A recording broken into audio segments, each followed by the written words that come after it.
देशभक्ति का सलीका नहीं सीख रहे, राष्ट्र प्रेम नहीं सीख रहे हैं। सीख रहे हैं तो मजहब के नाम पर सियासत, जान रहे हैं तो केवल जाति के जज्बात। कोई देश के बाहर जाकर देश की दरारें दिखा रहा है तो कोई देश में रहकर ही अपने को मजलूम बता रहा है। लेकिन इस सबसे देश कहां जा रहा है, किसी को इसकी परवाह नहीं है। धर्म के रंग में रंगा हर कोई, जाति के जज्बातों में राष्ट्रीयता खोई, सियासी गलियों में भी इसके सबक। क्यों ना राष्ट्र हो सबका मजहब, जाति धर्म से बड़ा है देश। दरअसल जाति और धर्म की धुंध में हम लोग राष्ट्र धर्म को भूल जाते हैं। हर घटना और मुद्दे को जाति और मजहब से जोड़ लेते हैं, जबकि हर जाति धर्म से बड़ा है देश।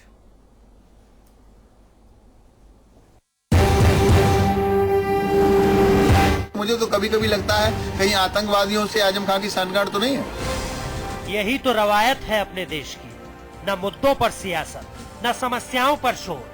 धर्म की धुंध में तो धुंधला ही नजर आता है राष्ट्रीयता का रंग, क्योंकि राष्ट्र को सबसे ऊपर रखना आज तक नहीं सीख पाए हम।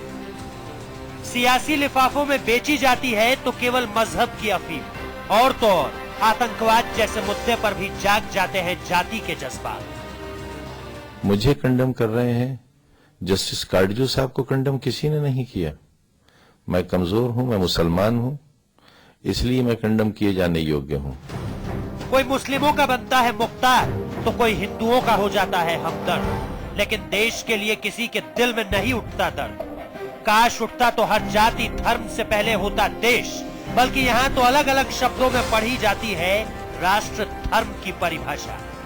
हमें चार चार बच्चे चाहिए, एक सीमा पर देश की रक्षा करेगा, एक संतों को दे दीजिए, एक समाज के काम आएगा, विश्व हिंदू परिषद की झोली में डाल दीजिए माताओं बहनों।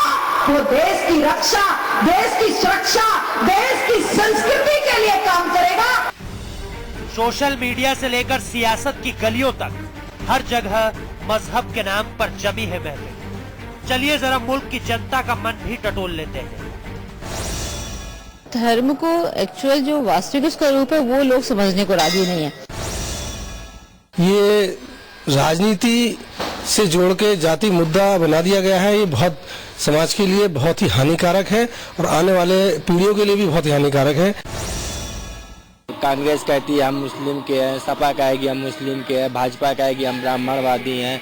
इस तरीके से हम भारतवासियों को केवल जातिगत आधार पर बांट रही है। अगर हम लोग नहीं चाहे तो ऐसा नहीं होगा। इसमें लोगों की सोच ही मेन है। पॉलिटिकल एजेंडा तो है ही, लेकिन हम लोग भाग जाते हैं, जो कि नहीं होना चाहिए। बहरहाल ऐसा लगता है जैसे ठोक बजाकर दिमाग में भरे गए संस्कारों का कोई मोल नहीं बचा।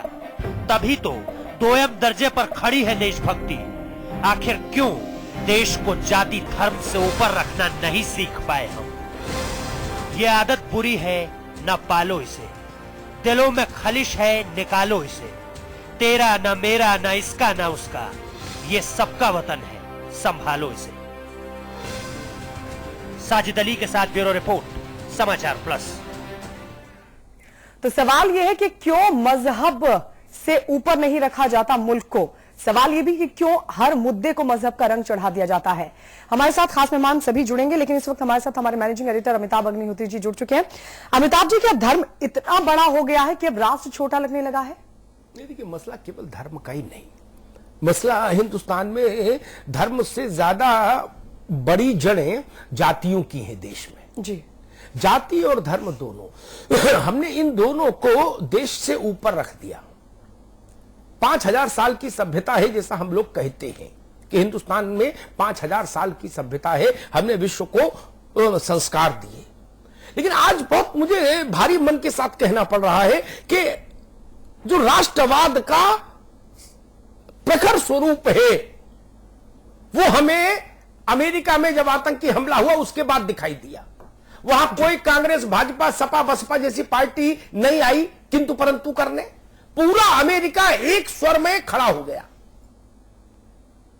अभी फ्रांस पर हमला हुआ, आतंकी हमला हुआ, पूरा फ्रांस एक स्वर में खड़ा हो गया। कोई धर्म हो, कोई पार्टी हो, सब लोग एक स्वर में खड़े हुए कि युद्ध है, इसका मुकाबला। भारत का दुर्भाग्य क्या, मैं 3-4 बिंदु रखूंगा जो आज इस 1 घंटे की बहस का केंद्रीय बिंदु होंगे कि बाटला हाउस में शहादत होती है पुलिस की। हिंदुस्तान की एक राजनीतिक पार्टी की सबसे बड़ी नेता को रात भर नींद नहीं आती वो फोटो देख के, वो कह रही तो बड़ी जाति जुल्म हो गया जी। डॉक्टर जाकिर हुसैन के परिवार का बच्चा जो भारत में विदेश राज्य मंत्री रहा हो, भारत में मंत्री रहा हो कई दफा, जिसके पिता बड़े राजनेता रहे हो भारत में, मैं सलमान खुर्शीद की बात कर रहा हूं, वो बाहर जाके क्या बोलते हैं? पाकिस्तान की शांति प्रियता की तारीफ करते हैं और हिंदुस्तान की आलोचना करते हैं पाकिस्तान के धरातल पर। राजीव गांधी के मित्र मणिशंकर अय्यर क्या बोल रहे हैं? मोदी को हम नहीं हटा सकते, आप लोग आओ और हटाओ, पाकिस्तानियों से कह रहे हैं। साक्षी, प्राची, तोगड़िया, क्या स्थिति है? किसी को अब यादव दिखाई दे रहे हैं, किसी को ठाकुर दिखाई दे रहे हैं, किसी को मुसलमान दिखाई दे रहे हैं, किसी को हिंदू दिखाई दे रहे हैं। कोई हिंदू हृदय सम्राट है, कोई मुसलमानों का मसीहा है। हिंदुस्तान का हृदय का सम्राट कौन है? हिंदुस्तान का मसीहा कौन बना है? ये तो बताओ। यादवों के नेता हैं, जाटवों के नेता हैं, ब्राह्मणों के नेता हैं, देश के नेता कहां हैं? फ्रांस का उदाहरण हमारी आंख खोलने के लिए काफी होना चाहिए था जी। अमेरिका का उदाहरण एक सामने होना चाहिए था हमारे। आज तक जितने भी आतंकी हमले भारत में हुए हैं, मुझे एक हमला बता दीजिए जिसमें राजनीतिक कार्यकर्ताओं ने, राजनीतिक दलों ने किंतु परंतु के साथ रंगीन चश्मों से टिप्पणियां नहीं की हो। एक हमला बता दीजिए। हर हमले में अलग अलग स्वर में भारत बोला है। भारत का एक कंठ होना चाहिए था, कम से कम राष्ट्रीय मसलों पर एक कंठ होना चाहिए था, एक स्वर जिससे निकले। हजार कंठों से बोलता है भारत उन मसलों पर भी जो भारत की अस्मिता से जुड़े हैं, जो भारत की प्रभुसत्ता से जुड़े हैं। पार्लियामेंट पर हमला हुआ था, वाजपेयी जी प्रधानमंत्री थे, तब भी मैंने देखा हमला तो बुरा है जी, लेकिन सवाल यह है कि हमला की स्थिति क्यों बनी? बोले इसलिए बनी कि भाजपा वाले सरकार में आ गए। लो, ये नहीं कह सकते, यही नहीं रुक सकते थे कि हमला बुरा है। आजम खान साहब जी, फ्रांस पर हमला बुरा है, लेकिन यह भी तहकीकात करनी पड़ेगी, ये क्रिया की प्रतिक्रिया है। इतने कह के नहीं रुक सकते थे कि हमला बुरा है। बाटला हाउस और संकट मोचन पर हमले में अंतर कैसे हो जाएगा? इस देश की कमजोरी यहां पर है, हिंदुस्तान यहां कमजोर हो रहा है और उसमें सब पार्टियां, सारे संगठन समान रूप से दोषी हैं। न कोई 19 है, न कोई 20 है। तो तुला पर तौल लीजिए, सारे राजनेता और सारे सामाजिक संगठनों के जो मसीहा हैं हिंदुस्तान में, वो समान रूप से इस पाप के भागीदार हैं कि देश को पीछे रख दिया, सियासत को, जात को, धर्म को आगे रख दिया। ये पीड़ा का विषय है। मुझे लगा आज इस विषय पर एक सीधी सपाट दो टूक चर्चा होनी ही चाहिए जी। और भी खास मेहमान हमारे साथ जुड़ चुके हैं। हमारे साथ हिंदू धर्मगुरु अजय गौतम जुड़ चुके हैं, कांग्रेस के प्रवक्ता राजीव त्यागी हमारे साथ हैं, इदारे मकसद हुसैनी के प्रेसिडेंट सैयद रजा हुसैन रिजवी जी हमारे साथ जुड़ चुके हैं। हमारे साथ समाजवादी पार्टी के विधायक रविदास मेहरोत्रा भी जुड़ चुके हैं और बीजेपी के प्रवक्ता विजय बहादुर पाठक भी हमारे साथ हैं। सबसे पहले सैयद रजा हुसैनी रिजवी साहब, आप ही के पास आना चाहूंगी। आखिर हम हर मसले को मजहबी रंग और जाति का रंग क्यों चढ़ाने लगते हैं कि विश्व के पटल पर देश को छोटा दिखाने लगते हैं? ये अगर हम देखें तो गौर करें कि हम इसको पूरी तरीके से समझ नहीं पाए हैं जी। कि हमारे क्या तो यही बताया गया इस्लाम में कि हुब्बुल वतन मिनल ईमान, अपने देश की मोहब्बत जो है ईमान में से है। तो हमको हमेशा ये देखना चाहिए कि हम जहाँ पर रह रहे हैं, जहाँ के ऊपर हमारा साथ है और जहाँ पर हमारी गंगा जमनी तहजीब है, तो वहाँ के ऊपर जहाँ के ऊपर रह रहे हैं और जहाँ पर हमें पूरी तरीके से मजहबी आज़ादी है, तो हमें उस मुल्क को देखना चाहिए, उसके आइन को देखना चाहिए और उसको ऐसा नहीं बनाना चाहिए और कोई ऐसा बयान नहीं देना चाहिए कि जिससे हमारी गंगा जमनी तहजीब मजरूह हो और हम किसी भी सूरत से, इस सूरत से अपने मुल्क को कमज़ोर करें। क्योंकि हम जहाँ पर रह रहे हैं, जहाँ पर सब साथ में रह रहे हैं, तो वहाँ पर हमें एक दूसरे के साथ मोहब्बत से, मेल से ऐसा अपना वो पेश करना चाहिए, स्वभाव अखलाक पेश करना चाहिए कि जिससे ये पता चले कि हाँ हम किस मजहब के मानने वाले हैं, क्योंकि कोई भी मजहब हमको नहीं सिखाता। आपकी बात सैद्धांतिक तौर पर थ्योरेटिकली बहुत सही है। हम लोग तो 5000 साल से यही गाते रहे, वसुधैव कुटुंबकम। बहुजन हिताय बहुजन सुखाय, यही मंत्र पढ़ पढ़ के हिंदुस्तान बुढ़ा गया 5000 साल में। लेकिन व्यवहारिक सच ये है कि इसके बिल्कुल उलट जमीन पर आचरण दिखता है। इसके सैकड़ों उदाहरण है, आगे बहस में मैं दूंगा। ये बात सब कहते हैं, कोई हिंदुस्तान में ऐसा पढ़ा लिखा नहीं जो ये नहीं बोले कि अमन और गंगा जमुनी तहजीब, और मुझे जमीन पर न अमन दिख रहा है न गंगा जमुनी तहजीब दिख रही है। बट मुझे जमीन पर वही छोटी मानसिकता, गलीज मानसिकता, कोई बाटला पर रो रहा है तो कोई काटला पर रो रहा है, कोई कह रहा है हिंदुस्तान के प्रधानमंत्री को हटाने के लिए पाकिस्तान को आगे आना चाहिए, कोई कुछ कह रहा है, कोई कह रहा है 40 बच्चे पैदा करो, कोई कह रहा है 400 बच्चे पैदा करो। यही ड्रामा, ये ड्रामा अमेरिका में नहीं होता, ये फ्रांस में नहीं होता। देश पर संकट होता है, पूरा देश एक स्वर में बोलता है। हमारे जैसे प्रवचन नहीं देते वो लोग। विजय पाठक जी, हर पार्टी, हर नेता, हर धार्मिक धर्मगुरु भारत में प्रवचन में सिद्धहस्त है। 5000 साल में पूरी दुनिया में हमसे अच्छे प्रवचनकार किसी धरती ने पैदा नहीं किए। इतने अच्छे अच्छे प्रवचनकार हमने पैदा कर दिए, लेकिन जमीन पर हमारी मानसिकता वहीं आके ठहर जाती है। खांचों में बटी हुई मानसिकता। हिंदुस्तान का एक कंठ क्यों नहीं? पाठक जी, हिंदुस्तान के मसले पर हिंदुस्तान का एक कंठ क्यों नहीं? मुझे वो दिन कब देखने को मिलेगा जब मोदी, सोनिया, मुलायम सिंह, नीतीश, लालू, ममता बनर्जी, अरविंद केजरीवाल सब एक स्वर में बोलेंगे भारत के मसले पर। पाठक जी, अमिताभ जी, विषय महत्वपूर्ण है और राजनीतिक नेता अपने अपने कई बार जब बोलते हैं तो उन्हें लगता है कि वो निजी जो देश की परिस्थिति है उन परिस्थितियों को एड्रेस करते हुए कहीं न कहीं उस मानसिकता से बोलते हैं।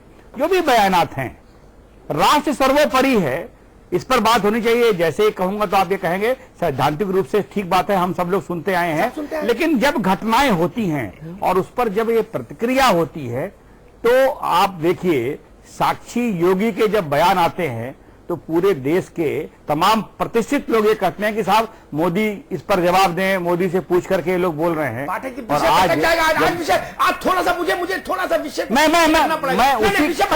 मैं किसी को कटघरे में नहीं खड़ा कर रहा हूँ। मेरा ये कहना है कि जो भी बयान इस तरह के हों उनकी मजामत होनी चाहिए, जो लोग भी कर रहे हैं। राष्ट्रीय मसलों पर जिनमें भारत का स्वाभिमान, सम्मान और सुरक्षा दांव पर लगती है, फिर रिपीट कर रहा हूं, जिनमें भारत का स्वाभिमान, सम्मान और सुरक्षा दांव पर लगे, उनमें भारत का एक स्वर क्यों नहीं? सवाल ये है, सवाल ये नहीं कि बलरामपुर की घटना पर क्या बोले, कांग्रेस अपने अपने से, वो मेरा इशू नहीं है। साहब जी, मैं बलरामपुर की घटना पर ही नहीं कह रहा हूं। मेरा यह कहना है कि जब किसी दल में राजनीति करने वाले लोग, दल में सियासत करने वाले लोग, उनके बयानात आते हैं और ऐसे विषय जिस पर राष्ट्र कटघरे में खड़ा होता है, तो स्वाभाविक रूप से यह पहल जो लोग उन दलों को लीड कर रहे हैं उनको करनी चाहिए। किसी भी तरह से देश का अधिसंख्यक वर्ग ऐसा है जो उन बयानों को, चाहे कोई व्यक्ति दे, उनकी मजम्मत करता है, उनकी निंदा करता है, उनकी कठोर आलोचना करता है, लेकिन जिनको करना चाहिए उनको भी ये पहल करनी चाहिए। इसलिए ये सारे सवाल खड़े होते हैं और देश बहुत बड़ा है। देश बड़ा है, ठीक, अच्छी बात है, यही होना चाहिए। रविदास जी, मुझे एक बात बताइए, इतना बड़ा हमला अमेरिका ने पहली बार झेला जब उसके 2 कीर्ति स्तंभ ध्वस्त हो गए बुलबुले की तरह। उसका भी गरुड़ टूटा, कुछ लोग कहते गरुड़ टूटा, कुछ और बात बोलते हैं। हमारा एक जूनियर था, वो उस वक्त एक चैनल में था, वो अमेरिका जा रहा था कवरेज के लिए। वो मेरे पास आया, उसने कहा कि दादा वहां किस एंगल से मैं देखने की कोशिश करूं। मैं देसी आदमी, रविदास जी सुन लीजिएगा, मैं देसी आदमी, मैंने कहा ये देखना कि यहां ऐसा हमला होता तो मुलायम सिंह, मायावती, अडवाणी, जोशी और तमाम लोग कैसे, सोनिया, राहुल कैसे बोलते। जो कुत्ता घसीटी यहां होती है, क्या उसी तरह की कुत्ता घसीटी वहां है इतनी बड़ी घटना पर? उसने लौट कर बताया कि पूरा अमेरिका एक स्वर में बोल रहा था। जो कहना सुनना था बाद में सरकार से शिकायत, लेकिन उस वक्त पूरी दुनिया के सामने अमेरिका की आवाज एक थी। मेरा सवाल आपसे वही, भारत की एक आवाज बड़े मसलों पर कब होगी? रविदास जी से सवाल हम लेंगे। अब फिलहाल अजय गौतम जी, आपसे ये सवाल, आखिर हर मसले पर, भारत के मसले पर खासकर पूरे भारत की एक आवाज क्यों नहीं होती? देखिए, एक बहुत वो पहले से चला आ रहा है, हिंदी है हम वतन है, हिंदुस्तान हमारा। लेकिन वो वतन जो है हिंदुस्तान, वो किस किस के लिए, ये तय करना बहुत जरूरी है। क्योंकि जब लोकसभा के अंदर राष्ट्रगान बजता है तो बहुत से लोग खड़े होकर चले जाते हैं कि हम किसी और की इबादत नहीं करेंगे, हम इस देश की इबादत नहीं करेंगे। कोई भारत माँ को डायन कह देता है, कोई हिंदू गाय को डायन कह देता है। तो जब इस तरीके की मानसिकता के लोग इस देश के अंदर रहेंगे, जो कहते हैं, मुझे कल ही पता चला कि हमारे देश में भी तेल के कुएं हैं। वो आजम खान जी कह रहे थे वो हमारे तेल के कुएं जो इराक के अंदर है। अब पता नहीं उन्होंने किस मानसिकता से कहा। वो अपने, या तो उन्होंने 6 महीने पहले भी एक बयान दिया था कि मैं तो किसी देश से नागरिकता ढूंढ रहा हूं कि कोई देश मुझे शरण दे दे, या तो उन्हें इराक या ईरान से कहीं से उन्हें नागरिकता प्राप्त हो गई है कि उन्होंने तेल के कुओं पर भी अपना हक जताना शुरू कर दिया। देखिए, जिस देश के अंदर राष्ट्रगान का अपमान होता हो, जिस देश के अंदर उस देश की प्रभुता और संपन्नता का अपमान होता हो, वह ऐसे में आपका ये जो प्रश्न करना कि हमेशा ही जारी रहेगा, बेमानी हो जाता है। मणिशंकर अय्यर साहब जाकर जिस पाकिस्तान की गोदी के अंदर बैठ के रो रहे थे कि भाई हमारे मोदी जी को हटाओ और हमें लेकर आओ, वो कम से कम उनसे यही कह देते कि हेमराज जो हमारा देश का सिपाही था उसका सर ही ले आते। अगर इतनी मनोबल की जरूरत आ गई थी सलमान खुर्शीद को, वहां जाके उन्होंने सजदा कर ही दिया कि तिजबिन सजद, कहते हैं कि तिजबिन और न दूजा कोई मेरा खुदा। तो कम से कम उस शहीद हेमराज की बेवा को शांति मिल जाती, उस हेमराज का सर ही ले आते। आज राजनीति का स्तर वास्तव में देखें इतना नीचे गिर चुका है कि ना तो राष्ट्र बचा है ना धर्म बचा है। सिर्फ एक चीज बची है कि कैसे हम लोग सत्ता लोलुप हो जाए, सत्ता का सुख कैसे प्राप्त हो। और जब तक आजम खान जैसे लोग, मणिशंकर अय्यर जैसे लोग और ये सलमान खुर्शीद जैसे लोग हैं, इस देश की एकता, अखंडता और प्रभु संपन्नता पर खतरा हमेशा मंडराता रहेगा। अजय गौतम जी, मेरी शिकायत, मैं थोड़ा अलहदा किस्म का आदमी हूं भैया, ठीक है ना। चूंकि मैंने तय कर लिया कि जीवन पर्यंत अपने को किसी राजनीतिक पार्टी की देहरी पर सिर झुकाने नहीं जाना, इसलिए अलहदा बन पाया, अदरवाइज बन भी नहीं पाता अगर किसी पुरस्कार की या पद की अपेक्षा रखता।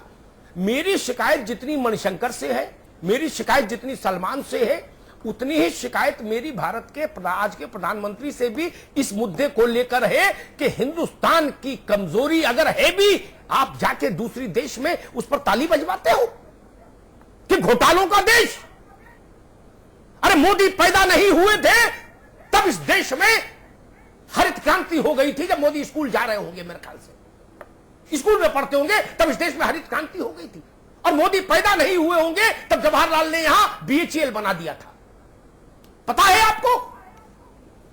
दुनिया में जाके आप क्या चाह रहे हैं? जो आजम खान करते हैं वही आप भी करते, ये लोग भी करते हैं। कोई अपनी मां के बारे में ऐसा बोलता है कि मेरी मां काली है, दूसरे घर में जाके कोई बोलता है कि मेरी मां काली है, मेरी मां चरित्रहीन है, कोई बोलता है? भारत के प्रधानमंत्री ने कहा जाकर कि हमको तो स्कैम इंडिया मिला, स्कैम इंडिया, और ताली बजवाई। अजय जी, मैं आजम खान से भी नाराज और इनसे भी नाराज। मेरा तराजू तो बिल्कुल खरा है मित्र। राजीव त्यागी जी, जो बात मैं रविदास जी से पूछा था वही आपसे, छोटे मसलों पर राजनीति स्वाभाविक है, होगी, होनी भी चाहिए, राजनीतिक दल है, उनको भी खाद पानी चाहिए।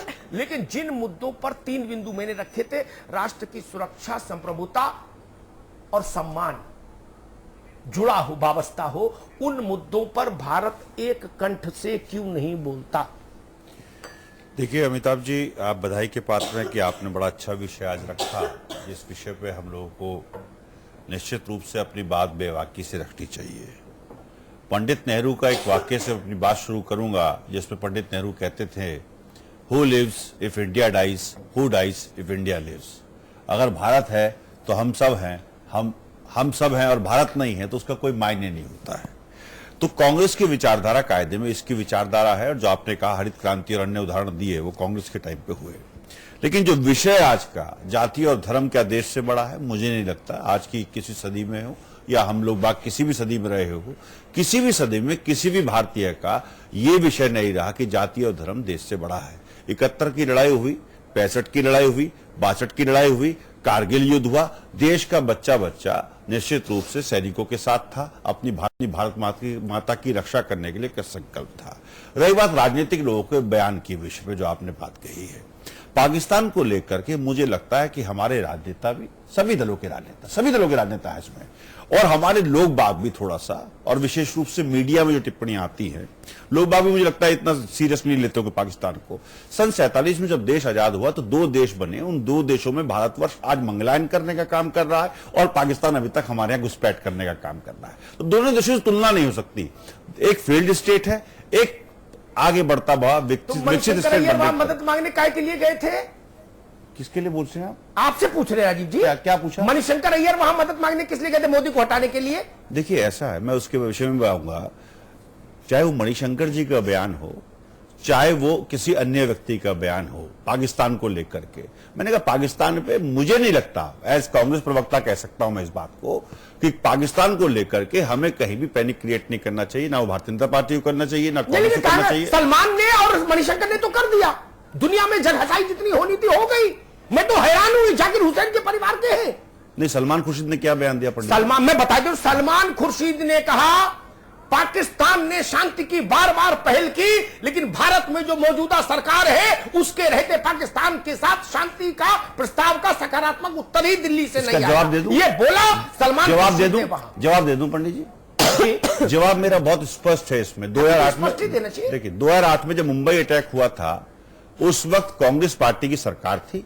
कांग्रेस पार्टी ने कहा कि टेरर और टॉक साथ साथ नहीं हो सकते, जब तक पाकिस्तान अपने टेरर कैंप्स खत्म नहीं करेगा तब तक बात हमारी हो नहीं सकती। क्या 2014 में मोदी सरकार आने के बाद टेरर कैंप्स खत्म हो गए? क्या टेररिस्ट एक्टिविटी खत्म हो गई पाकिस्तान में? राजीव जी देखिए सुनिए, अब ये इतना समय मेरे पास, ये सारी बात आपकी सिर माथे। अगर आपके पास समय नहीं है तो डिबेट का समय दिया करिए। ऐसे डिबेट नहीं हो सकती। एक मिनट भाई, लेकिन नहीं, ऐसे डिबेट हो नहीं सकती जैसे आप डिबेट करना चाहते हैं। बिल्कुल डिबेट नहीं हो सकती ऐसे। देखिए ऐसे आप किसी व्यक्ति का चरित्र करें तो सहन नहीं होगा बिल्कुल भी। आप सलमान खुर्शीद बिल्कुल चरित्र कर रहे हैं, आप 100% चरित्र कर रहे हैं। आप सलमान, आप 100% चरित्र कर रहे हैं। आप बताइए ना मुझे सलमान खुर्शीद का जवाब दीजिए। बोलने का मौका नहीं देते क्या? सलमान खुर्शीद पर जवाब, अगर आपको ही बोलना है, प्रश्न करना है, उत्तर देना तो आप दीजिए। फिर सलमान खुर्शीद पर उत्तर, सारे लोग बाहर मुंह पे पट्टी लगा लेते तो आप जवाब दीजिए, आप सवाल करिए। नहीं, सलमान खुर्शीद पर उत्तर दीजिए ना। मैं उसी पे आ रहा हूँ ना। जब आपने विषय इतना गंभीर करा है तो सुनने का मादा भी रखिए उसको। हाँ, इसीलिए मैंने कहा सलमान खुर्शीद के सुनने का मादा रखिए ना मेरे मित्र। हाँ, सलमान खुर्शीद भी कांग्रेस की है ना। सलमान खुर्शीद की आप कह रहे हो 3 पीढ़ी है, तीनों पीढ़ी राष्ट्रवादी है और तीनों पीढ़ियों ने राष्ट्र के लिए अपना समर्पण किया है, चाहे वो जाकिर हुसैन साहब रहे हो, चाहे सलमान साहब के वालिद रहे हो या सलमान साहब रहे हो। सलमान साहब का जो वक्तव्य आपने बताया है, निश्चित रूप से उस वक्तव्य से संबद्ध करते हुए मैं आपको कहना चाहूंगा, संबद्ध करते हुए कह रहा हूं मैं आपको, संबद्ध करते हुए कहना चाहूंगा, सरकार को क्या जरूरत थी पाकिस्तान के हुक्मरान को यहां अपनी ओथ टेकिंग सेरेमनी में बुलाने के लिए? अगर सरकार गंभीर होती तो निश्चित रूप से कांग्रेस पार्टी की जो नीति थी, टेरर और टॉक साथ साथ नहीं हो सकते। क्या आपको पता है कि डीजीबीएसएफ ने क्या कहा? भी डीजीबीएसएफ तो कांग्रेस का स्पोक्स पर्सन नहीं है। उसने कहा कि सन 1971 की लड़ाई के बाद पाकिस्तान ने जितना सीमाओं का अतिक्रमण करने का काम किया है, उससे निश्चित रूप से यह बात साबित हो जाती है कि पाकिस्तान अपनी हरकतों से बाज नहीं आ रहा है। यह बात डीजीबीएसएफ ने कही। क्या सरकार की कमजोरी नहीं है? क्या बॉर्डर से डिस्प्लेसमेंट नहीं हुआ मोदी सरकार के टाइम पे? तो ऐसे समय पे सरकार अगर गंभीर होती, सरकार अगर कूटनीतिक रूप से अपनी सफलता ठीक से रखती, क्या लखवी वाले मामले पे, सुनिए, लखवी वाले मामले पे जो लखवी का चाइना ने विरोध करने का काम किया, जिस लखवी की संपत्ति सीज होनी चाहिए थी, क्या सरकार कूटनीतिक रूप से? आपका जवाब आ गया।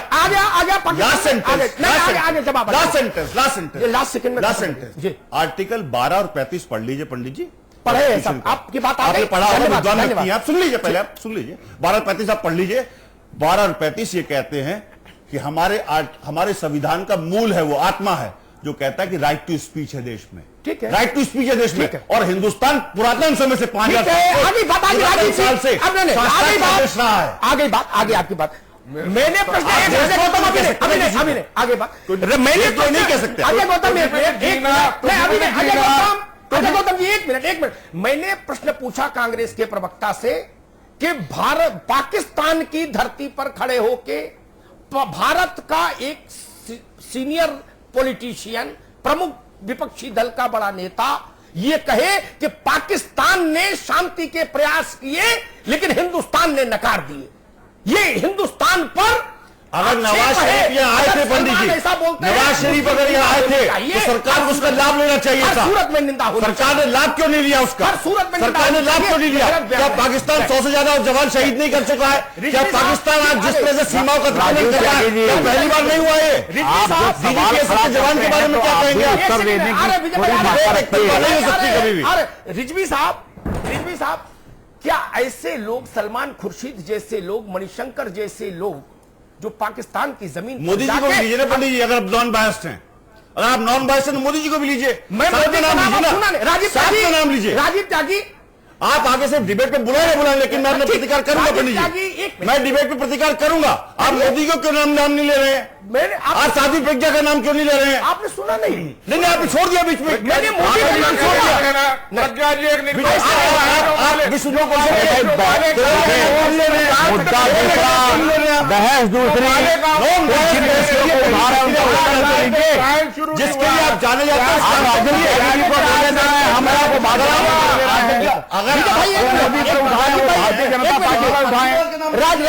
राजीव त्यागी जी, एक मिनट। रिजवी साहब, हिंदुस्तान का कोई बड़ा सियासतदान हिंदुस्तान के बाहर के मंच पर, पाकिस्तान के मंच पर जाके पाकिस्तान की जमीन पर हिंदुस्तान पर आक्षेप करे, उसको विदेश नीति माने कि देश की नीति माने?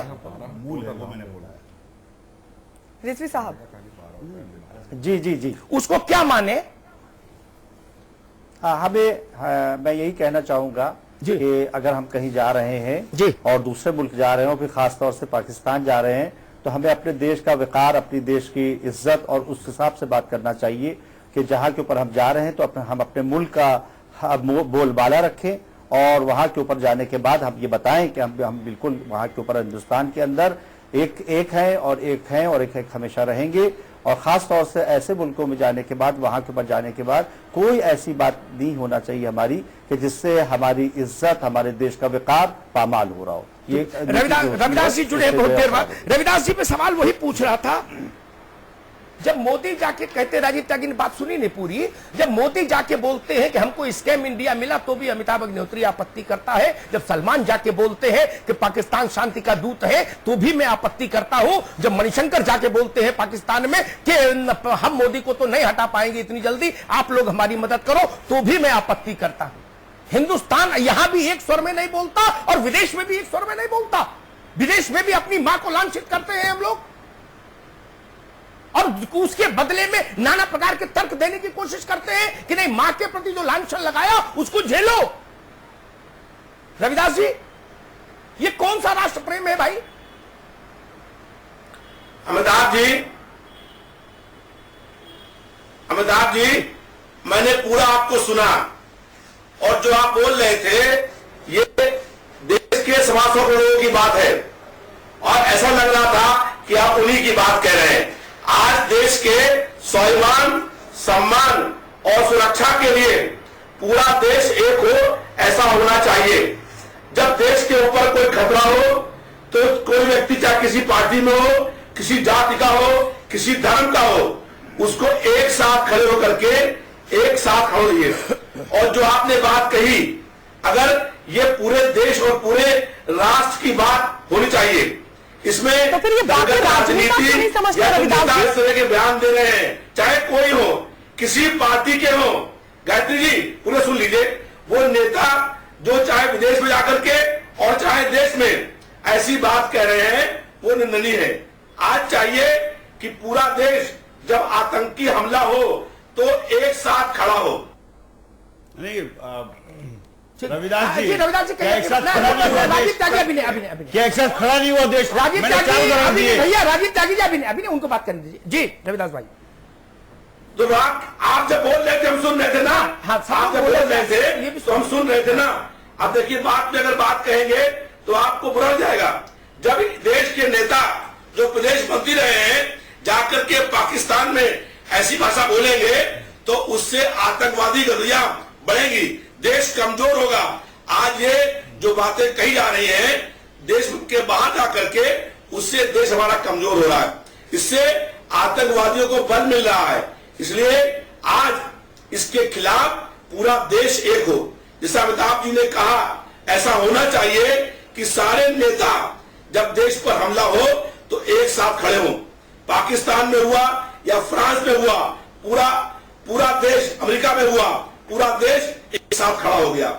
ऐसे ही हिंदुस्तान के अंदर, भारत के अंदर जब कोई घटना हो तो नेताओं को अपनी जो उनके अलग अलग मतभेद हैं उनको भुला करके एक साथ एक मंच पर इस देश की एकता के लिए, इस देश की अखंडता के लिए, सम्मान के लिए, सुरक्षा के लिए बिल्कुल विजय बहादुर पाठक जी। लेकिन ब्रेक ले लेगा। और जो अमिताभ जी ने आज विषय रखा है, ये विषय बहुत गंभीर है।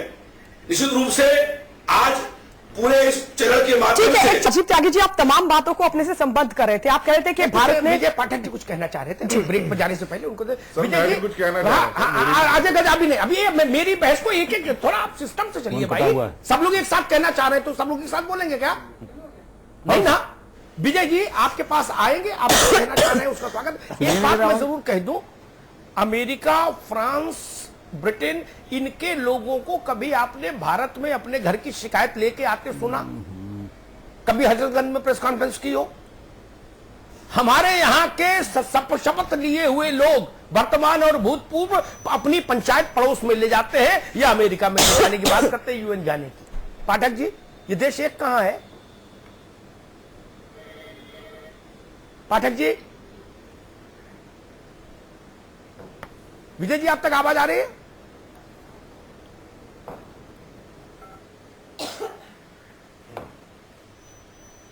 राजीव त्यागी जी, क्या कुछ तकनीकी समस्या है? जी राजीव जी। देखिए, जो विषय है विषय बहुत गंभीर है, इसमें कहीं को संशय नहीं है। और मैं इस बात को जो मैंने कोट किया था, जितने भी युद्ध अब तक भारतवर्ष ने लड़े हैं अक्रॉस दी पार्टी लाइन, सभी नेतागण एक साथ खड़े हुए हैं। राजनीतिक कंपल्शंस बहुत सारे होते हैं, मैं स्वीकार करता हूं इस बात को और साफगोई से स्वीकार करता हूं, और ये कह चुका हूं कि पाकिस्तान को लेकर के हम लोग बहुत ज्यादा सेंसिटिव हैं। मेरा व्यक्तिगत रूप से मानना यह है कि पाकिस्तान फेल्ड स्टेट है, जिसको लेकर के हमें बहुत ज्यादा उत्तेजित या बहुत ज्यादा उसको लेकर के कहीं भी टीका टिप्पणी नहीं करनी चाहिए। लेकिन जितने भी नेता हैं, चाहे वो किसी भी दल के नेता हो, किसी भी तरह का बयान दे रहे हैं, सब राष्ट्रवादी हैं। राष्ट्र के हितों से कोई समझौता नहीं कर रहा है, राष्ट्र को बेचने का कोई काम नहीं कर रहा है। मैं एक सवाल उठाना चाहूंगा यहां पे। आपने कहा कि फला नेता का बयान गलत था पाकिस्तान को लेकर के, फला नेता का बयान था हिंदू धर्म को लेकर के या मुस्लिम धर्म को लेकर के। मीडिया का भी एक कर्तव्य बनता है कि मीडिया भी ऐसे बयानों पे रेस्ट्रेन रखे, उस पर बहस ना करे, उसको नकारने का काम करे और कहे कि हम लोग बाग इनका बयान इसलिए नहीं चला रहे कि ये समाज और धर्म के हित में नहीं है, देश के हित में नहीं है। तो ऐसी चीजें हम सब लोग बाग मिलकर करेंगे। राजनीतिक लोगों की जिम्मेदारी है, लेकिन प्रेस भी चौथा स्तंभ है, प्रेस भी चौथा स्तंभ है, उनकी भी जिम्मेदारी है। हम सबकी जिम्मेदारी भारतवर्ष की सेवा करने की है, भारत माता की सेवा करने की है, और सब लोग अपने अपने तरीके से कर रहे हैं। अजय गौतम जी, ये बात बार बार मैं सुनता हूं कि भैया हम जो करें हमको करने दो, ठीक, मीडिया अपनी जिम्मेदारी निभाए। नहीं, ऐसे लोगों का चेहरा बार बार दिखाया जाना चाहिए ताकि 125 करोड़ लोग ये जाने कि ये कितने जाहिल लोग हैं जो अपनी मां को अपमानित कर रहे हैं बाहर जाकर। देखिए पंडित जी, आपके स्टैंडर्ड जो है ना, आपके शब्दों का चुनाव गलत है, आपके शब्दों का चुनाव गलत है, आपके शब्दों का चुनाव आपकी जैसी प्रतिभाशाली व्यक्ति को, आप जैसे विद्वान व्यक्ति को कम से कम सभ्य समाज में रह करके जो अपनी संयमशील, मुझे माफ करिए, जो अपनी बहुत इमोशनल कार्ड मत खेलिए, बहुत इमोशनल कार्ड मत खेलिए प्लीज। आज ये इमोशनल कार्ड मत खेलिए आप। मां से कोई समझौता नहीं कर रहा है, न बीजेपी का नेता कर रहा है, न समाजवादी पार्टी का कर रहा है, न कांग्रेस पार्टी का नेता कर रहा है, न बहुजन समाज पार्टी का नेता कर रहा है, कोई नेता समझौता नहीं कर रहा। अच्छी बात, ऐसे आप विद्वान व्यक्ति है, राजीव त्यागी जी, आपके शब्द बहुत अच्छे होने चाहिए। राजीव त्यागी जी, आपके शब्द अगर बिलो स्टैंडर्ड होंगे तो मुझे ताज्जुब होगा। राजीव त्यागी जी, अजय जी एक मिनट। राजीव जी, मेरा निवेदन आपसे बहुत विनम्र है, आप हर गेस्ट में बीच में इंटरप्ट नहीं करेंगे। नहीं, आप सिर्फ अपनी बारी पर बोलिए, अपनी बीच पर बोलिए, आपके बीच में बोल रहे हैं। शब्दों को शब्दों पर कायम हूं। राजीव जी, आप कायम है तो उसमें कुछ नहीं कर सकता। ये भी आर्टिकल 12 से लेकर 35 तक जो जो नेता अपने बयान दे करके कायम है तो कायम, ठीक है।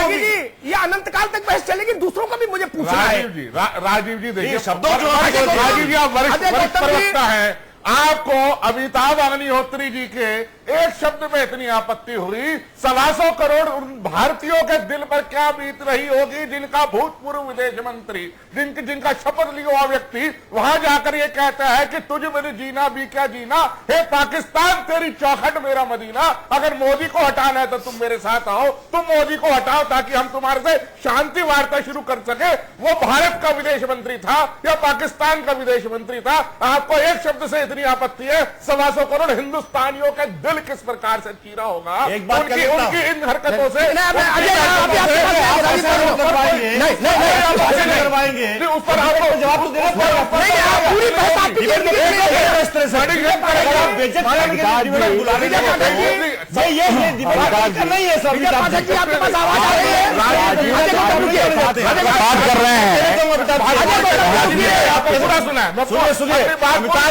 राजनाथ जी एक बात कांग्रेस पार्टी ने जब भी सरकार में रही है, राजीव त्यागी एक मिनट उसकी औकात दिखाने का काम किया है, तो सरकार में आएंगे अजय गौतम एक मिनट क्या थी, मोदी से लड़ रहा है तो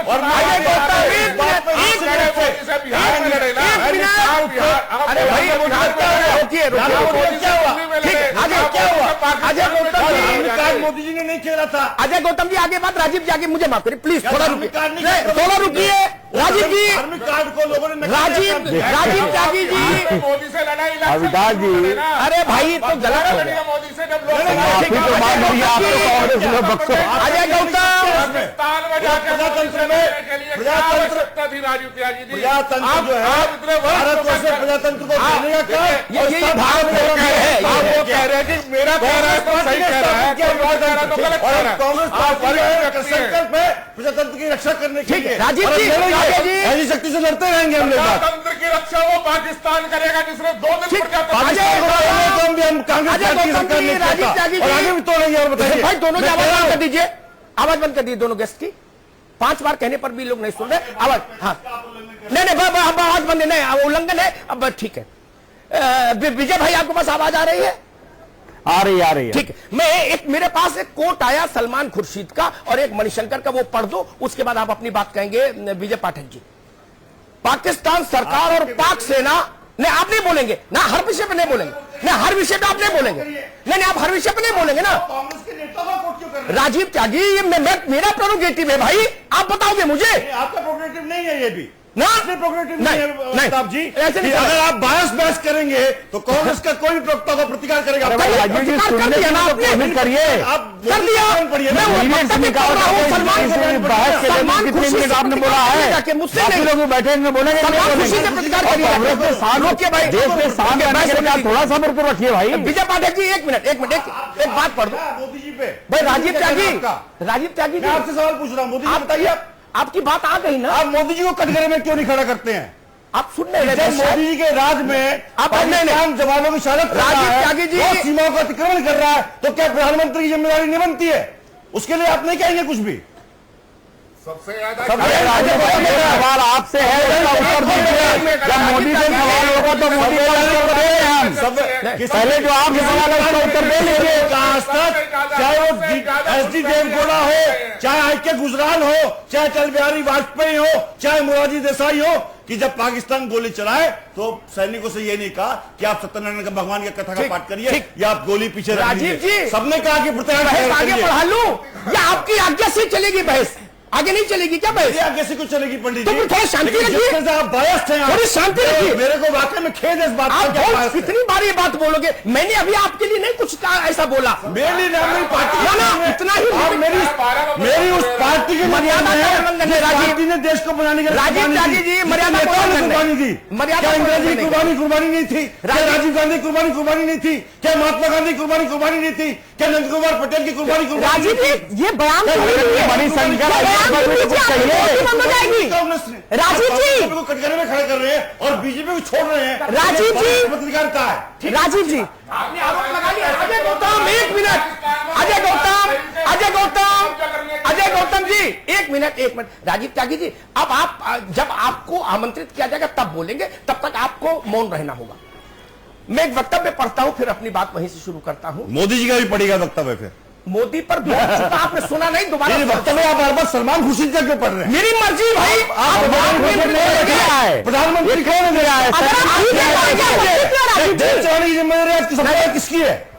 सलमान खुर्शीद उसको चलाने की सबसे बड़ी जिम्मेदारी मैनेजमेंट की है, अमिताभ मित्र की है, राजीव त्यागी जी। ठीक उसी तरह देश चलाने की जिम्मेदारी निश्चित रूप से प्रधानमंत्री मोदी की है। राजीव त्यागी जी, मोदी जी को कटघरे में खड़ा करने का काम किया। त्यागी जी मुझे डिक्टेट नहीं करिए, मैं बहुत विनम्र निवेदन कर रहा हूं आपसे, मुझे डिक्टेट नहीं करिए। पंडित जी, कांग्रेस पार्टी का कोई भी व्यक्ति डिक्टेट नहीं करता, नहीं करता, मुझे नहीं करिए प्लीज। आप मुझे बता रहे हैं, निवेदन कर रहा हूं। नहीं निवेदन नहीं, आप आदेश दे रहे हैं, आदेश मत दीजिए। ऐसा जुल्म मैं कहा आदेश देने वाला हूं? नहीं, ये भाव निवेदन कर रहा हूं आपसे। ठीक है, मोदी की कमजोरी उठाइए। ठीक सुनिए। विजय पाठक जी, एक वक्तव्य पढ़ता हूं। पाकिस्तान सरकार और पाक सेना आतंकवाद से बहुत बेहतर ढंग से लड़ाई लड़ रही है, सलमान खुर्शीद, पूर्व विदेश मंत्री, भारत सरकार। दूसरा वक्तव्य, हिजाब और कार्टून का जवाब बंदूक से ही दिया जाएगा, मणिशंकर अय्यर। इन वक्तव्यों को भारत मां के माथे पर रोली चंदन मानूं या कलंक मानूं? पाठक जी देखिए, यह वक्तव्य भारत मां को कलंकित करने वाले हैं। और मैं पहले सेगमेंट में भी एक बात कह रहा था कि आप न्याय करने बैठे हैं तो न्याय किया करिए। कांग्रेस के साथ तो आपने क्षमा मांग ली, कांग्रेस के प्रवक्ता ने आपको 7-8 मिनट में ऐसी बात कही। आपने मोदी के क्या, आज के जो ग्लोबल युग है, क्या उसमें देश की छवि स्कैम इंडिया की नहीं बनी थी? स्कैम इंडिया और भारत विरोधी बयान दोनों को बराबर की श्रेणी में आप तोलेंगे? आपने ये जिक्र किया कि जो बाहर कहा गया ये बात है, ये छवि बनी थी और स्वाभाविक रूप से सभी को तोड़ने की स्थिति है। लेकिन जब आप बाहर जब बातों को भी भारत को कलंकित किया है इन नेताओं ने। आप लोगों ने कलंकित किया है। 2014 में क्या बयान थे आपके? और आतंकवाद मोदी सरकार क्या कर रही है? मोदी सरकार का क्या कर रही है? राजीव जी नहीं हो रहा। बहस में बैठेंगे तो मीडिया के दायित्व को बताएंगे, लेकिन कांग्रेस अपने दायित्व की तरफ नहीं देखना चाहती है। दायित्व जी, मैंने कहा मोदी पर संकट आया है। Congress party, Samajwadi party, DMK, AIADMK, Trinamool Congress, जितने भी दल के नेता हैं, सब लोग सलमान खुर्शीद ने सवाल उठाया पाकिस्तान में, उसमें तो आप भी कटघरे में आते हो। अब मैं शांति का प्रयास पाकिस्तान कर रहा था, भारत ने नहीं किया। अडवाणी जी जिंदगी उसका उत्तर कौन देगा? अडवाणी जी जिंदगी बाजार पे गए थे नहीं गए थे? जब सैद्धांतिक सवाल होंगे कौन गया था? ये बहस का उत्तर देना भी कांग्रेस पार्टी आप दूसरों को अपने लिए भी मर्यादा का पालन करिए। जब आप पब्लिक मर्यादा से बात कर लीजिए, बात कर लेने दीजिए उनसे, मेरे बात कर लेने दीजिए उनसे। मुझे बताइए कि जिस तरह के बयान प्रधानमंत्री महोदय दे रहे हैं और जिस तरह से वो सरकार चला रहे हैं, क्या आज महंगाई की मार नहीं है? क्या किसान परेशान नहीं है? सलमान आप बताइए ना। रविदास, आप प्रधानमंत्री पर सवाल पूछते हैं। रविदास मणिशंकर अय्यर का बयान है, कांग्रेस के नेता ने। राजीव त्यागी जी, मैं किसी गेस्ट से बात करूं या नहीं करूं मालिक, या बहस वाइंड अप कर दूं आपके तेज के आगे? आप बहस रहेंगे तो मैं प्रतिकार करूंगा बार बार। नहीं, बार बार संभव नहीं करिए, बार संभव नहीं होगा। बार म्यूट करिए, बार नहीं सब बार आप चले जाए बने रहे, आप चले जाए चाहे रहे, बार बार सुन नहीं करूंगा, बार बार अच्छे चले जाऊंगा। रविदास जी मुझे बताइए, बेरोजगारी, महंगाई, सफाई, शिक्षा, स्वास्थ्य, चिकित्सा, इन पर राजनीतिक आरोप प्रत्यारोप कानून व्यवस्था अच्छे लगते हैं, हर मुल्क में होते हैं, हर जगह होते हैं, राजनीतिक व्यवस्था में होने चाहिए। लेकिन जहां देश की प्रतिष्ठा का सवाल हो, देश की सुरक्षा का सवाल हो, देश के मान और संप्रभुता का सवाल हो, मेरी बहस का मूल स्वर लोगों ने समझा नहीं, समझ नहीं पाए। मैंने कभी नहीं कहा था कि शिक्षा पर राजनीतिक व्यू अलग नहीं होंगे, खेती पर अलग नहीं होंगे, मुर्गी पालन और बंजर भूमि विकास पर अलग नहीं होंगे, नहीं कहा। मैंने कहा 3 मुद्दे जो भारत के स्वाभिमान, सम्मान और संप्रभुता से, सुरक्षा से जुड़ते हो, उन पर एक आवाज क्यों नहीं हो सकती? रविदास जी, बाकी सब मुद्दे पर राजनीति होनी चाहिए। अलग मुंडे मंदिर भिन्ना, वेद ने कहा, ठीक बात है, जितने सिर उतने मत, ठीक है, लेकिन कहीं तो कम से कम मुल्क के खातिर एक राय रखेंगे। भारत दुनिया में जब बोले तो एक कंठ से बोलना चाहिए, रविदास जी की नहीं बोलना चाहिए। जी अमिताभ जी, ये बिल्कुल सही बात है। जो जनता के मुद्दे हैं, चाहे बेरोजगारी हो, महंगाई हो, विकास का मुद्दा हो, या और जो मुद्दे हैं उनके ऊपर, शिक्षा है, चिकित्सा है, उन पर तो हर पार्टी की अलग अलग राय है, उस पर बहस हो, ठीक है। लेकिन जो देश के स्वाभिमान, सम्मान, सुरक्षा, एकता, अखंडता, ये विषय है, इसके ऊपर पूरा देश एक साथ खड़ा हो। और जब कोई देश का नेता इस देश से बाहर जाए तो ऐसा लगे कि देश की अखंडता के लिए, देश की एकता के लिए, उसके लिए पहले देश की एकता है, अखंडता है, उसका सम्मान है, और बाद में कोई जाति और धर्म है। और जो चाहे आतंकवादी हो, आतंकवादी का कोई धर्म नहीं है और न कोई मजहब है, वो सिर्फ आतंकवादी है। उसके खिलाफ जब देश पर हमला हो तो पूरा देश एक साथ खड़ा हो।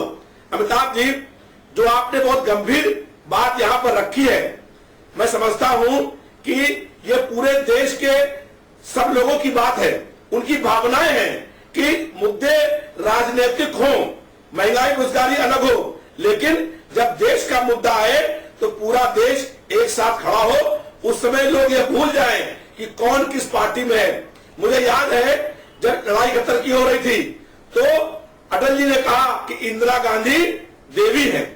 तो उस समय जब देश पर खतरा हो तब कोई नेता किस पार्टी का है ये भूल करके देश के सम्मान के लिए, देश की रक्षा के लिए, देश की एकता के लिए और देश की अखंडता के लिए वो ऐसा लगे कि पूरा देश एक साथ खड़ा हो। जी ठीक बात, अच्छी बात की रविदास भाई। मैं रिजवी साहब मुझे बताइए हमारे हिंदुस्तान के जो नायक लोग हैं, चाहे वो सूबाई हो चाहे देश के पटल पर हो, वो जब विदेश जाते हैं तो लगता है कांग्रेसी आया, भाजपाई आया, बसपाई आया, सपाई आया, वामपंथी है, ये थर्ड फोर्स का आदमी है, ये उत्तर प्रदेश का है, ये बिहार का है, ये झारखंड का है, ये नागालैंड का है।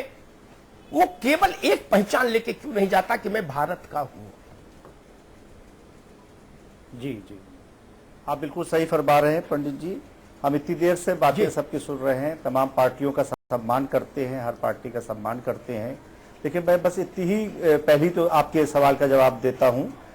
मैं यही कहना चाहूंगा, अब हमारे तमाम पूरे मुल्क के जितनी भी हमारी मुल्क की पार्टियां, उनको ये सोचना चाहिए कि अब हम इस वक्त आतंकवाद से कैसे निपटेंगे, और देखना चाहिए कि किन लोगों के आतंकवाद से किसकी हिमायत हो रही है और कौन लोग उनको जो है उनकी तारीफें कर रहे हैं, और कहां कहां ये आतंकवादी जड़ें पाई जाती हैं।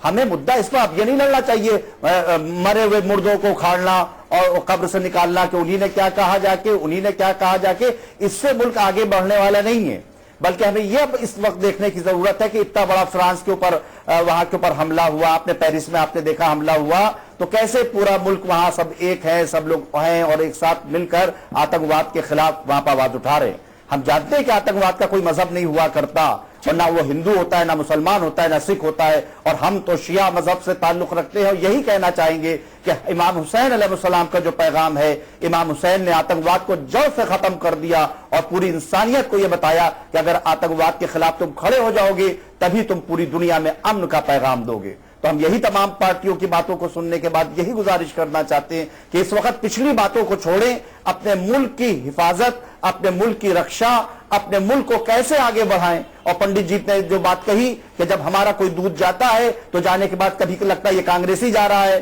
कभी ये लगता है कि ये जो है बीजेपी वाला जा रहा है, कभी कोई नुमाइंदा जा रहा है। हमको अपने भारतवर्ष का राजदूत बन के जाना चाहिए। पूरी दुनिया के अंदर हम जब जाएं तो वो पता चले कि जैसे दूसरे मुल्क के बड़े बड़े राजदूत आते हैं तो ना वो अपना लिबास बदलते हैं, ना अपनी वो जबान बदलते हैं, बल्कि उसी मुल्क का सम्मान और उसके लिए उसका दूत बन के जाते हैं। हम जाते हैं अपनी भाषा भी बदल देते हैं, वहां पर जाने के बाद दूसरी लैंग्वेज, जब हिंदी हमारी राष्ट्रभाषा है तो हमें अपनी राष्ट्रभाषा में वहां पर गुफ्तगू करना चाहिए, जाकर उर्दू को साथ में मिलाकर चलना चाहिए कि हमारी गंगा जमनी तहजीब है ये।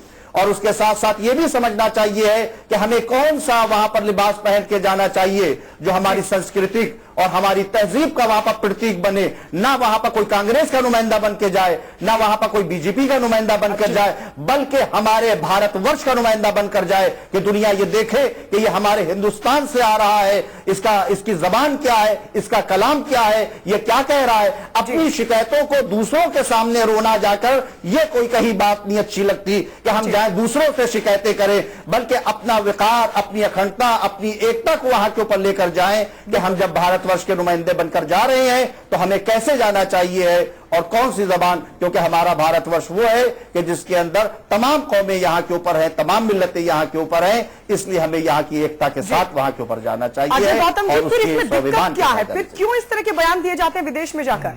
देखिए, दिक्कत कुछ नहीं है। सवाल मैंने आपको अभी कहा कि हम लोग, मैं किसी राजनीतिक पार्टी से नहीं जुड़ा, ना मैं कभी जुड़ सकता।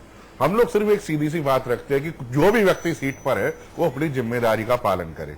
1947 के अंदर देश का विभाजन हुआ, 27% हिंदू जो पाकिस्तान में उस वक्त रहते थे, उन्होंने बड़ी आस से नेहरू साहब की तरफ देखा, जो उसमें सत्ता के अंदर उस वक्त जो पार्टी थी कांग्रेस पार्टी की तरफ देखा, लेकिन उन्होंने उनसे इस कदर मुंह मोड़ लिया कि आज वो 27% से घट के 1% रह गया। 26% हमारे जो हिंदू भाई पाकिस्तान में थे वो घट गए, और जो यहां पर 4 या 3% थे, आज वो बढ़ के 18 से 19% हो चुके हैं।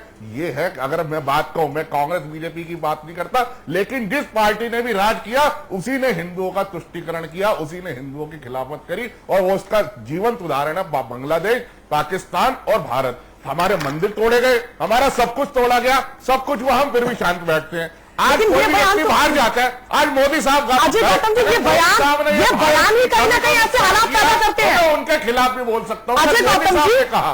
ठीक है, ठीक है, लेकिन यही बयान तो कहीं ना कहीं ऐसे हालात पैदा करते हैं कि लोग हमारे देश को तोड़ने पर उतारू हो जाते हैं। देश के खिलाफ में जाकर अगर हम विदेश में बयान देंगे तो फिर किस तरीके की छवि बनेगी? तब तो ऐसे हालात अजय गौतम जी पैदा ही होंगे, चाहे उस तरफ से दिए जाए, इस तरफ से। सिर्फ स्कैम इंडिया की बात करी थी। सलमान खुर्शीद और मणिशंकर अय्यर साहब ने कहा कि आप आओ और मोदी को हटाओ। कैसे हटाओ? आपके उनसे इनडायरेक्टली मोदी साहब को कत्ल करवाने का सौदा कर रहे थे। आप क्या चीज करने गए थे? हटाने का मतलब क्या है? वो यहाँ के इलेक्शन तो लड़ेंगे। हटाने का सीधा मतलब ये था, जो आप भी समझते और मैं भी समझता हूँ, बोलते नहीं है कि जैसे इंदिरा गांधी को हटाया, जैसे रूस के अंदर लाल बहादुर शास्त्री को हटाया, इसी तरीके से आप मोदी को हटाओ और हमें लाओ। सीधा का मतलब ये है, जो समझने वाले समझ गए, जो ना समझे वो अनाड़ी। ठीक है, राजीव त्यागी जी, आप क्योंकि अपनी पार्टी के प्रवक्ता हैं तो आपके लिए हो सकता है कि जो आप बोल रहे हैं वो ठीक है, लेकिन बड़े संयम के साथ इस सवाल का जवाब दीजिएगा। जो बातें सामने आई, जो अमिताभ जी ने पढ़ के सुनाई, सलमान खुर्शीद ने कहा कि पाकिस्तान आतंकवाद के साथ बड़ी सही तरीके से लड़ रहा है, जबकि लगातार अंतर्राष्ट्रीय स्तर की तरफ से भी सवाल उठते रहे पाकिस्तान को लेकर, आतंकवाद को लेकर। वो हमारे जवान मार रहा है और सलमान खुर्शीद कह रहे हैं कि वो आतंकवाद के साथ लड़ रहा है। तो क्या इन बयानों को भी आप अपने से संबद्ध करते हैं? जो इंटरनेशनल पॉलिटिक्स की थोड़ी बहुत भी समझ रखते हैं वो एक चीज जरूर मानेंगे कि पाकिस्तान में जो नवाज शरीफ सरकार है, इसमें कहीं कोई दो राय नहीं है कि थोड़ा आतंकवाद पे नकेल कसना चाहती है, और बहुत सारे आतंकवादी में कोर्ट ने भी फांसी दी है और मुठभेड़ों में भी मारे गए। हमारे यहाँ घुसपैठ करके। सुनिए, मैं मानता हूं, मैं तो कह रहा हूं, मैंने शुरू में कहा कि जो देश 47 में आजाद होकर मंगल पे चला गया हो भारतवर्ष, आज भी पाकिस्तान हमारे देश में घुसपैठ करना चाहता है, तो ये अंतर भारतवर्ष में पाकिस्तान में है। मैं देखिए, इस बहस का अगर वाइडर प्रोस्पेक्ट देखेंगे, निश्चित रूप से पाकिस्तान फेल्ड स्टेट है।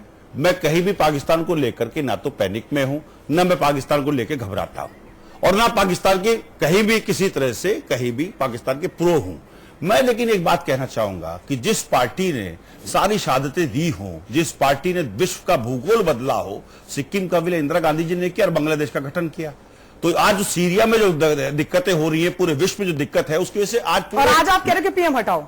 मैं पूरा कंप्लीट कर लूं, देखिए प्लीज, जीवेट की अगर गंभीरता रखेंगे आप जब सीरिया में जब दिक्कत हो रही है, पूरे मिडिल ईस्ट में दिक्कत हो रही है, तो यूरोप में लोग बाग घुसने का काम कर रहे हैं और यूरोप में शरणार्थी के रूप में रह रहे हैं। बांग्लादेश में जब दिक्कत हुई और बांग्लादेश का गठन हुआ, तब हमारे यहाँ 10 मिलियन 1 करोड़ लोग बाग शरणार्थी के रूप में आए।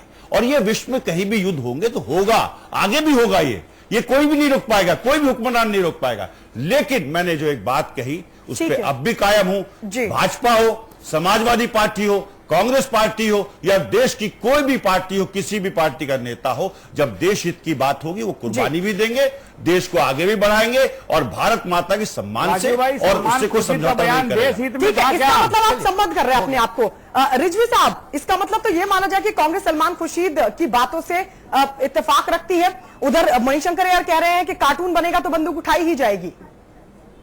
किसी की धर्म पे अगर आप चोट पहुंचाएंगे, किसी को आप व्यक्तिगत रूप से हानि देंगे, तो निश्चित रूप से दिक्कत होगी। अगर कोई मेरे हिंदू धर्म को तो दिक्कत होगी देश की। एक तरफ हम कहते हैं कि आतंकवाद के खिलाफ हम खड़े हैं, दूसरी तरफ हम उन्हीं का समर्थन करते हैं। आतंकवाद और आतंकवाद को पोषण देने वाले बयान देंगे और दूसरी तरफ आप इस तरह की बात करेंगे। आतंकवाद की पीड़ा हम ही नहीं झेली, कांग्रेस पार्टी के लोगों ने और देश के लोगों ने। लेकिन सलमान खुर्शीद के बयान का क्या स्थिति है? मणिशंकर अय्यर के बयान क्या स्थिति है? राजीव जी, क्या अंग्रेजों के उत्तर देना, जब उत्तर मांगा जा रहा है उत्तर देने के लिए आज छोड़िए। आज दिक्कत यही है देश में कि जिन्होंने सब कुछ किया, कुर्बानियां दी, आज सवाल उनसे वो जाकर के पाकिस्तान में ये बात करें शादी से कि ऐसा काम नहीं कर रहा है, सवाल नहीं है। और आप जैसे लोगों को ये पूछने के लिए जो लोग वादे कुछ करते हैं, करते पूरा कुछ नहीं है। ठीक है राजीव, झूठ बोलते हैं, सिर्फ झूठ की राजनीति करते हैं। पाकिस्तान जाके सलमान खुर्शीद ने जो कहा पाकिस्तान के मामले नहीं है, वो कांग्रेस की नीति है के मामले आपकी नीति फेल नहीं है। मुझे लगता है कांग्रेस की नीति है क्या करेंगे राजीव जी। भले ही सरकार झूठ बोलेगी, बीजेपी झूठ बोले, लेकिन पाकिस्तान थोड़ी झूठों को हटाएगा। भरोसे हमको नहीं हटा पाएंगे, तो पाकिस्तान के भरोसे हमको हटाएंगे। देखिए मैं स्पष्ट बताऊं, पाकिस्तान को कांग्रेस पार्टी ने जब रही देश के सेना को साथ लेके पहले भी सत्ता पिलाई, आगे भी पिला देंगे। राजीव त्यागी जी, रिजवी साहब बहुत संक्षेप में। जी जी जी, मैं यही देख रहा हूं कि इस कदर आपस में ही लड़ रहे हैं कि कोई को दूसरे का बोलने का मौका, दूसरा कोई अपना विचार रख ही नहीं सकता है।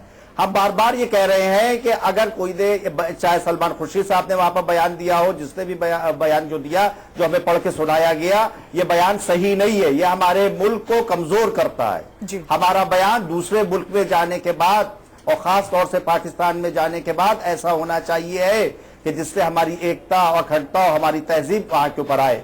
आज मैं बार बार कह रहा हूं, इस वक्त इस मुद्दे को उछालने से कोई फायदा नहीं है, बल्कि यहाँ के ऊपर ये सोचिए कि आतंकवाद के जो हमले हो रहे हैं, हमारे भारतवर्ष को कैसे बचाया जाए, हिंदुस्तान को कैसे बचाया जाए, हर वर्ग को कैसे बचाया जाए। बार बार ये मैं कह रहा हूं। इसलिए हम यहाँ पर सोचना चाहिए और हम दूसरी बातों में उलझे हुए हैं। इस पर सोचना चाहिए। हम इमाम हुसैन की तरफ आपको दावत देते हैं कि करबला से हमको लेसन लेना चाहिए कि इमाम हुसैन ने पूरी दुनिया के अंदर जो लेसन दिया है वो आतंकवाद के खिलाफ दिया है। आप पूरी करबला को अगर देखें, पूरी हिस्ट्री को अगर आप देखेंगी तो आपको पता चलेगा कि हाँ, हम सबसे बड़े आतंकवाद के खिलाफ थे और खिलाफ हैं, और जिसने भी जुल्म किया है, जिसने भी अत्याचार किया, हम हमेशा अत्याचार के खिलाफ खड़े हुए हैं। इसलिए हमें भारतवर्ष के लिए कोई भी आतंकवादी दस्ता हो, किसी भी मज़हब में हो, किसी भी शक्ल में हो, तो उससे मुकाबला आपकी बात आ गई। जी अमिताभ जी, देखिए इस बहस ने भी एक हमारा जो आज का कंटेम्परेरी कैरेक्टर है वो दिखाया कि हम सच में असहिष्णु हो गए। न्याय की तुला पर बात कहने और सुनने का मादा नहीं खो दिया हमने। हमारे पूर्वजों में एक आदमी महान हुआ, उससे मेरी आज की गलती तो जस्टिफाई नहीं हो सकती। मेरे बाबा महान रहे और आज मैं कोई गलती करूं तो मेरे बाबा की महानता के चलते आज की गलती तो क्षम्य नहीं है। और जो लोग देश का चेहरा हो, प्रदेश के चेहरे हो, समाज के चेहरे हो, उन पर तो कतई क्षमा नहीं संभव।